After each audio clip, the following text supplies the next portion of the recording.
Maaf, dengan Bapak sebagai tenaga sukarela Ya. Tepatnya TKSK ya, Kecamatan Cimanggu. Dengan Bapak siapa? Dengan Bapak Bian Hafiki. Bian Hafiki. Bian Hafiki. Ya. Nah, Pendamping.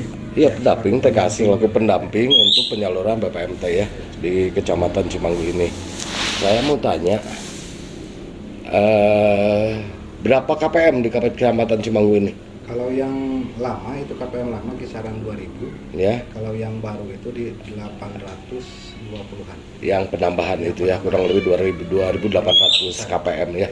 Nah lalu ada berapa agen itu?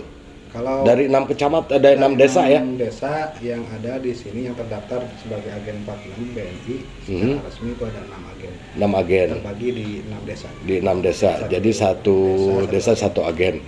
Lalu ada isu di sini setelah ada penambahan itu yang 800 KPM, ada 2 agen yang memang masuk ke 2 desa. Di antaranya desa Karangmekar dengan desa Sukajadi. Nah, selama ini kedua agen itu ada koordinasi nggak? Ataupun ada informasi ataupun bagaimana lah dengan TKSK sendiri atau pendamping sendiri? Sampai saat ini yang katanya itu ada agen baru itu belum ada konfirmasi ataupun koordinasi sama TKSK. Karena menurut informasi yang saya terima bahwa di Kecamatan Cimanggu itu belum ada penambahan agen. Ya. Baru hanya 6. Suppliernya tahu dari 2 agen itu? Suppliernya tidak tahu. Tidak tahu sama sekali ya. Ya. Lalu berarti kalau yang 2 agen itu belum ada izin dia? Bukan hanya izin, mungkin kalau secara teknis lah, kalau kaitan agen itu Teknisnya bagaimana itu? agen itu Untuk agen. Dibuktikan kalau misalkan ada agen itu ada mesin edisi saja.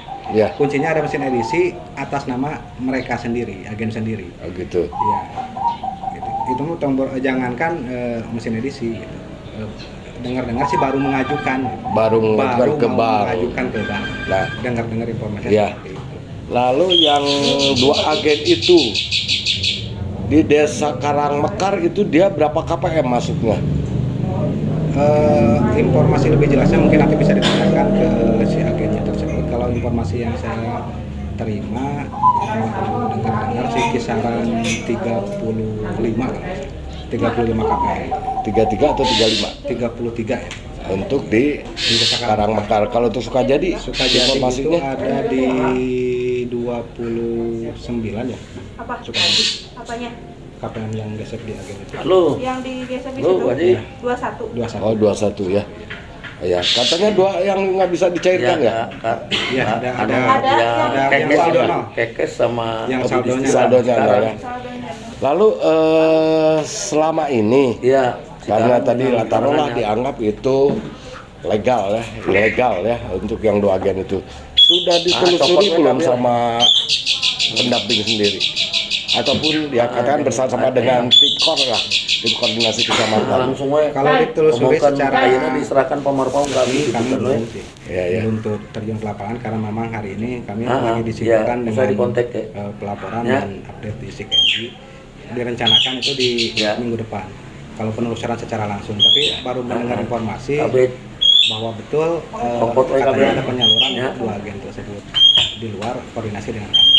Ya. Dengar agen yang di Oke. Karangmekar itu siapa namanya?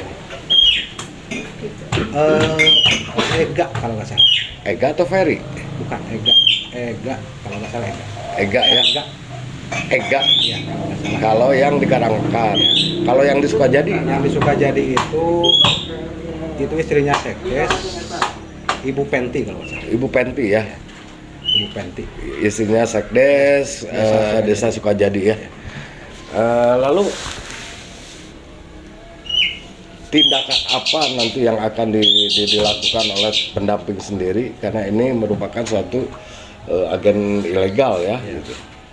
Kalau tindakan kami ya mungkin kami akan melakukan investigasi ke sana, kemudian juga kami akan memberikan teguran kalau memang terbukti bahwa itu agen belum ada izin. Kemudian kami menghimbau untuk kedepannya tidak bisa melakukan penyaluran karena mereka belum resmi menjadi agen BNI 46 gitu. Ya. Tindakan ke depan. Oke bang. Nah terus kalau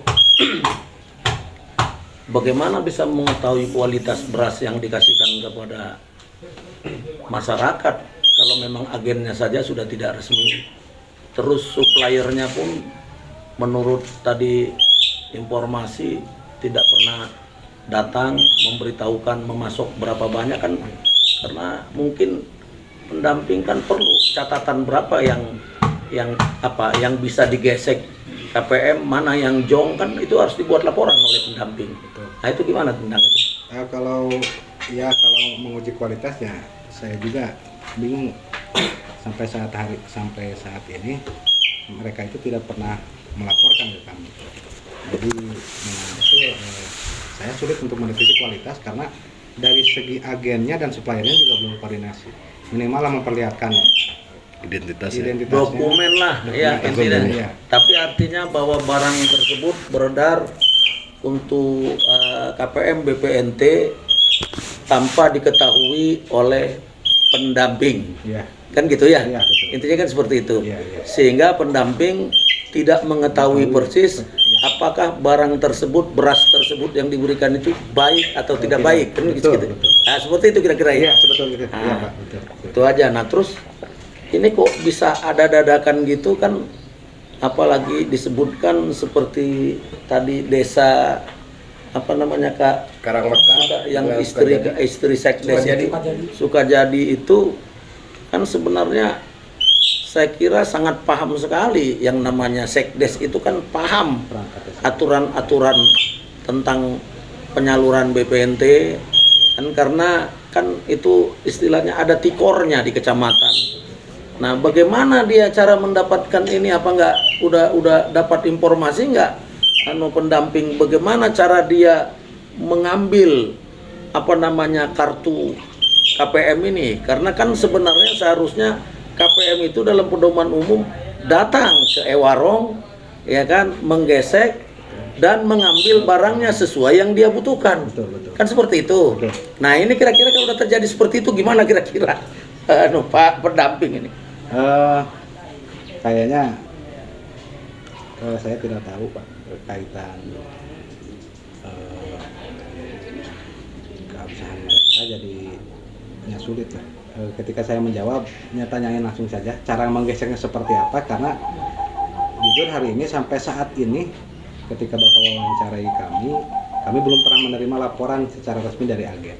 Jangankan saya menanyakan cara menggesek atau KPM mendapatkan beras tersebut, melaporkan saja mau penyaluran ke kami, agen yang katanya agen itu belum pernah menyampaikan ke kami. Nah, artinya berarti dua agen ini yang di Sukajadi sama di desa Karangmekar ini berarti sama saja dengan agen bayangan. Bisa jadi kalau seperti itu, karena dengar informasi kami kemarin bahwa mesin edisinya itu pinjam dari orang lain, dari luar kecamatan Cimanggu. Ya berarti kan artinya gini, artinya kita menyimpulkan kalau sudah terjadi seperti ini bukan lagi agen bahasanya, Bukan. ada istri oknum sekdes, ya kan, Ya. menggesek kartu BPNT, kan itu ini bahasanya sekarang. Ya. Karena kan nyatanya ada agen resmi, ada nggak di Sukajadi itu? Ada. Nah berarti di berapa banyak agen di Sukajadi? Satu. Nah, Itu berarti yang sudah resmi dan selalu melaporkan baik mau penyaluran ataupun setelah penyaluran. Nah itu yang dilaporkan. Nah berarti ada orang, saya belum bisa mengatakan agen kalau bahasa tadi itu kan, ada orang ya, yang diduga istri oknum sekdes, Mungkin bisa seperti itu. ya kan, nah menggesek kartu BPNT, Ya. tetapi bukan di agen di desa itu yang terdaftar oleh BNI, Bukan. melainkan meminjam mesin edisi dari kecamatan lain, kan gitu, Betul. dibawa ke Ke desa Sukajadi. Sukajadi untuk digesekkan. Ya. Nah ini juga kita perlu pertanyakan BNI ini gimana sinyal dia kan pakai sinyal itu. Apa dia tahu nggak terdeteksi nggak itu? Karena saya dulu juga pernah dengar informasi dari pihak BNI secara lisan. Kalau misalkan karena agen itu kan kepanjangan tanganan dari BNI. Pada dasarnya mesin edisi itu adalah milik BNI. Mereka itu bertanggung jawab untuk memelihara dan menjaga. Kemudian apabila dipinjamkan ke orang lain tanpa sepengetahuan BNI, itu akan diblokir si mesin edisinya. Saya pernah dulu dengar informasi statement dari pihak BNI seperti itu. Oh jadi BNI pernah mengeluarkan statement apabila mesin edisinya beroperasi tidak dalam lokasi yang sudah ditetapkan oleh BNI, artinya si pemilik si pemilik mesin edisi itu bisa diblokir lah mesinnya. Karena mereka meminjamkan tanpa sepengetahuan BNI. Oh, karena meminjamkan tanpa sepengetahuan BNI. Ya, tidak tahu apakah mereka itu sudah memberi tahu ke BNI atau tidak, kami tidak tahu Pak sampai ke sana. Ya, artinya kalaupun mereka beritahu, wajib juga BNI melarang. Karena kan dia punya aturan kok. Betul. Justru malah jadi tanda tanya, kok BNI diem? Betul. Mesinnya pindah dari sana. Dari kecamatan lain masuk ke kecamatan Cimanggu. Kenapa notabene-nya kan agen itu adalah binaannya mereka BNI. Jadi usahanya itu harus dijaga.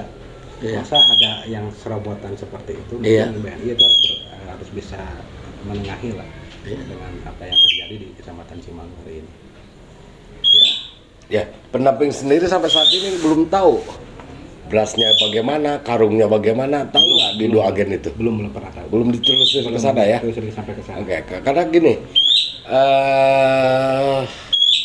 masalah agen sendiri itu kan harus ada rekomendasi dari Dinas Sosial untuk ke BNI.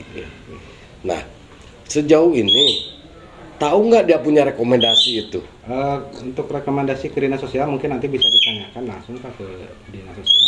Tapi menurut hemat kami, Dinas Sosial itu ada kepanjangan tangannya di kecamatan, yaitu pendampingnya. Ya, PTKSK ya. PTKSK-nya. Karena kami itu adalah hadir sebagai Dinas Sosial di Kecamatan Cimanggu, perwakilan dari Dinas Sosial. Seharusnya kalau memang minta izin ke Dinas Sosial pasti akan memperkonfirmasi ke TKSK dulu. Apakah ada, sampai saat ini kami belum pernah menandatangani atau memberikan masukan untuk membuat agen baru. Ya, ke Dinas Sosial ya. Ya, ke Dinas Sosial. Jangankan menandatangani rekomendasi. Iya. Sampai ke pengajuan agen baru pun kami belum pernah. Oke, terima kasih Pak Bian informasinya, yang mudah-mudahan bermanfaat bagi semua ya. Dan ini ada suatu perubahan nantinya, khususnya tugas pendamping sendiri mengawasi seluruh kegiatan khususnya untuk penyaluran BPMT ini ya.